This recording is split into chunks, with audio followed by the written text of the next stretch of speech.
Good evening, Professor Custom. My name is Jubil Caesar Tomnik Enfag, and today I will be presenting on the movie Transfer Zero-Day Mass Transportation Attack that occurred in 2023.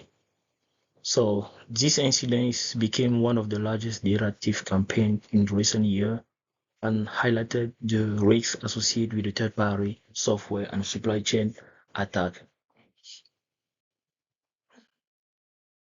So the second slide is talking about what is MoveIt and what happened. So MoveIt is a managed file transfer platform developed by the Progress Software. So different organizations around the world use this platform to securely transfer sensitive information, such as, for example, payroll records, healthcare data, and financial documents. And what happened in 2023? Attacker exploit a zero-day vulnerability injection in MoveIt.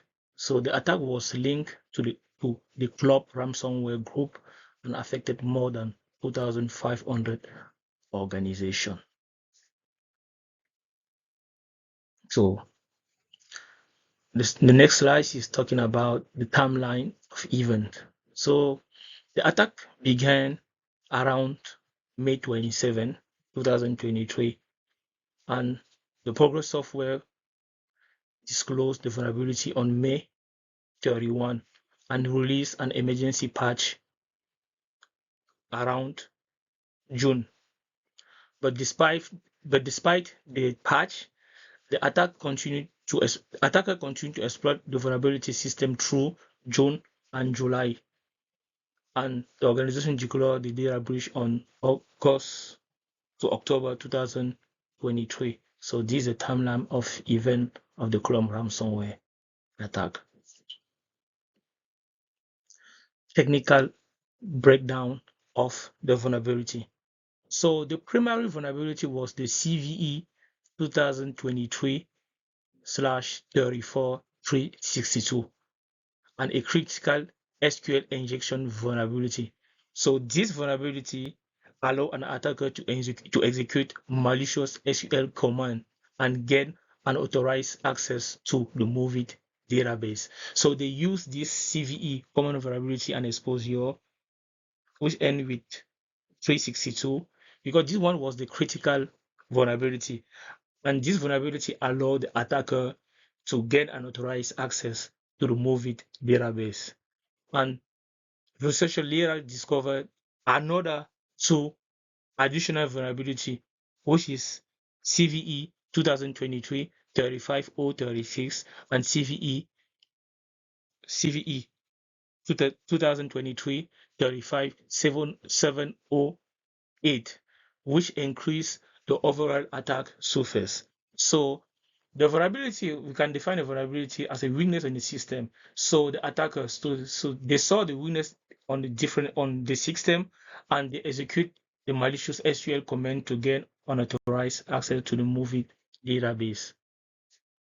I'm going to the next slide. So the next slide is talking about the system attack and the weaknesses. So which system? Because when you want to secure your organization, first you have to know your system. You have to know if your system is been patched before, because you have to continue to patch your system, because you never know, something can happen anytime. So this slide we are talking about the system attack and the weakness. So the attack target the MoveIt web application and its SQL database.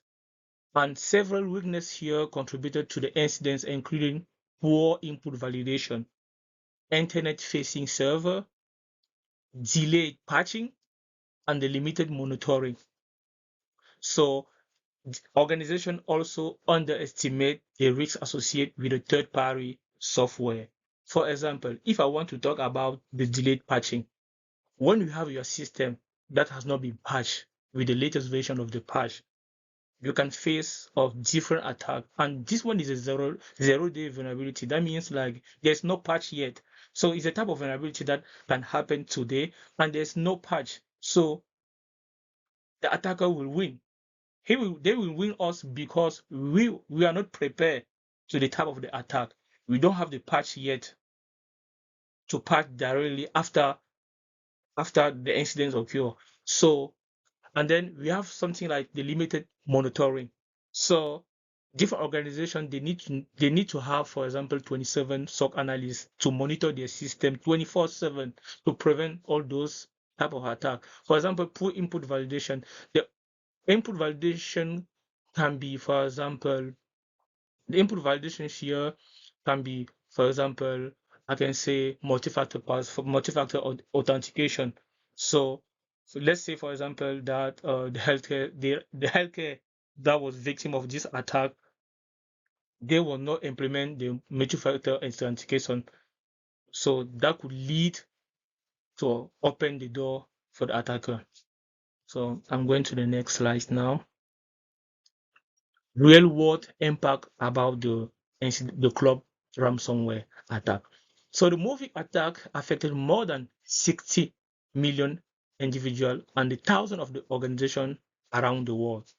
So victims include the British Airways, John Hopkins University, and several US government agencies.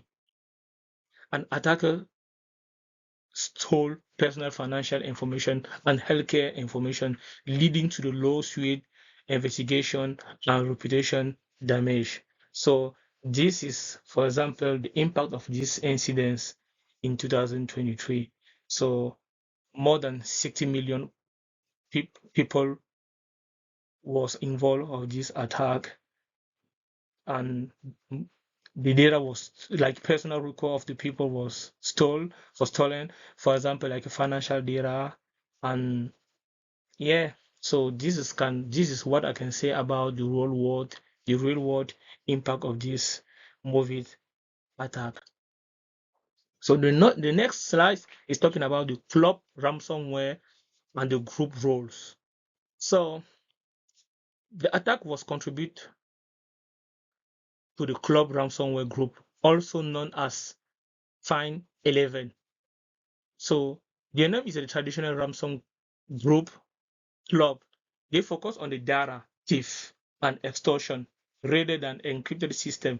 So they are not there to encrypt the system, but they are there to to ask money behind. So they exploit the zero-day vulnerability, and then they stole the sensitive information, and they ask the victim now to pay their money, to pay the money, to pay the money back. So like they ask the ransom, like they ask money behind the attack. So they are not there, for example, to encrypt the data or to no. They are there to exploit the vulnerability, to store the sensitive information, and ask their victim money behind the attack. Next slide. So the next slide is talking about the MITRE attack mapping.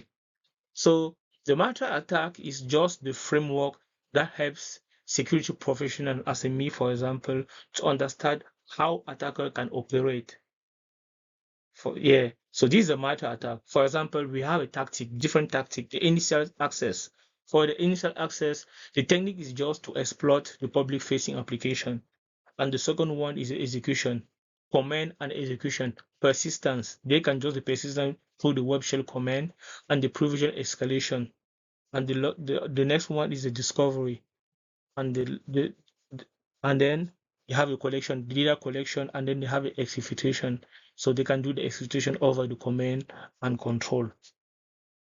So the MITRE attack is a very good practice because it helps us as a professional to understand exactly how an attacker think before they trying to operate or trying to perform and to perform an attack to us. So the next slide is the risk matrix. So the risk matrix is very important for each organization because when you don't implement the risk matrix, you will not know the different likelihood of the impact if one attack occur. You want to be prepared. So the risk matrix show that most of the risks associated with the MOVIT attack were classified as a critical, as you can see this, all the CVE was very critical. The combination of the high exploitation vulnerability, delay patching, and limited monitoring significantly increased the impact of the attack. So this demonstrates that the importance of the conduct a risk assessment. So with this graphic, I can just demonstrate that it's better for each organization out there to always performing or to always conduct a risk assessment, because the risk assessment will help different organizations to know their data, to know their asset, because you cannot protect something that you don't know. So it's better for you to know your asset. Once you know your asset, you will be better prepared to protect those assets. Yeah. So this is the risk matrix, and the risk matrix will help us to know exactly which asset we have to focus on it, which asset, if this asset is like it has been compromised by the attacker, what is the business impact? How many data are we allowed to lose? Or what is the minimum of the percentage that we for the data, for example, or the attack that we can accept, or we can mitigate, or we can focus on it. So here the risk matrix will help us exactly to know exactly if something happen, what we will lose or what we will focus on it. The next slide is talking about the NIST, National Institute Standard of Technology mapping. So for this presentation, I also map the incidents to the NIST cyber framework, because this framework will emphasize and identify the critical asset, protecting system, detecting malicious activity, for example, and responding quickly to the incidents and recovery effectively the following this the recovery effectively. So, for example, if the following this practice, and if we follow, if like for example those organizations follow this practice, they could have significantly reduced the impact of the movie attack.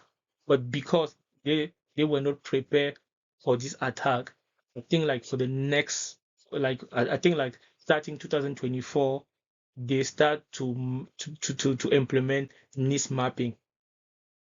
They start to implement NIST mapping to become prepared of any type of attack in the future. So yeah, this is what I can just talk about the needs. For example, the framework is identify, protect, detect, respond, and recover.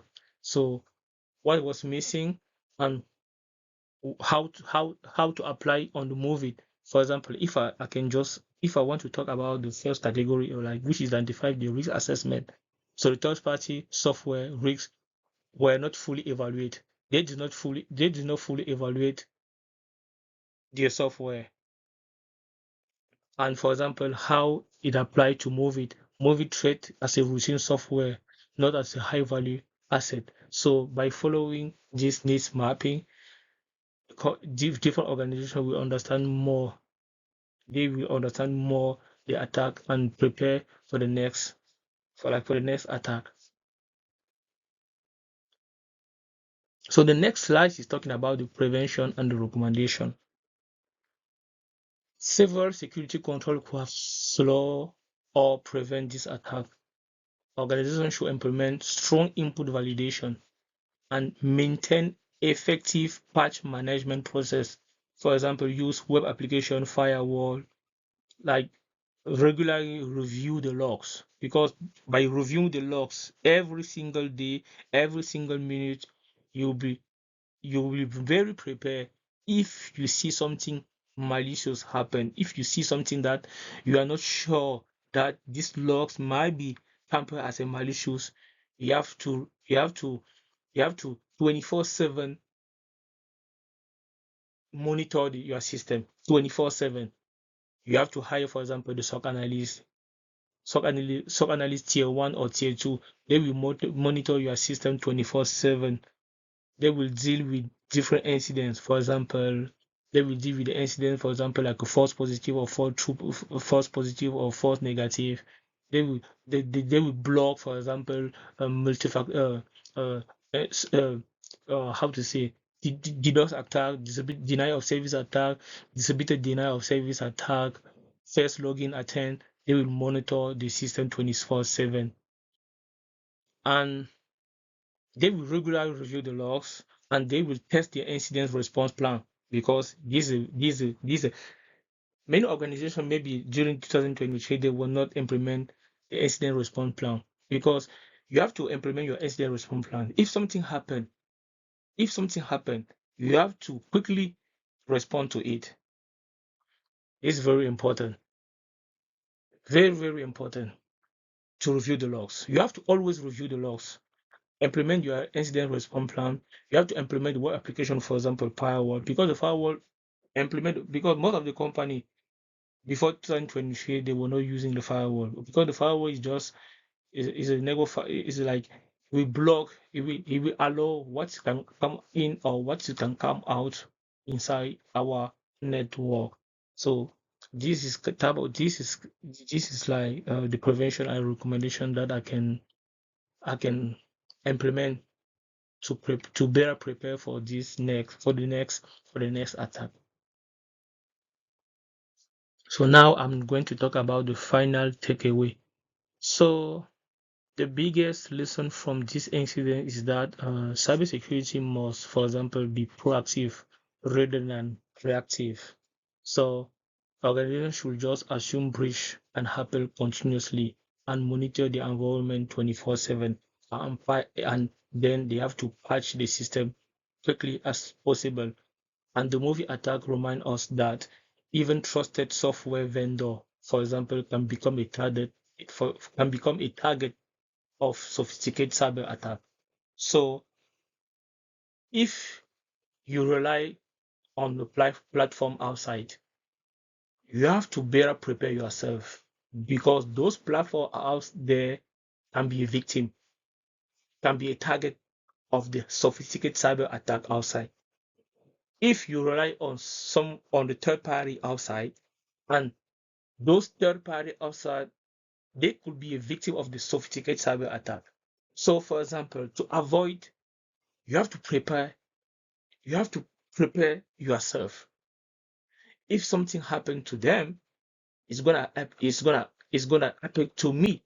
So you have to better prepare yourself. So this is the biggest lesson from this incident. Cybersecurity must be proactive rather than reactive. Proactive means you have to prepare before something happens, Professor. Yeah.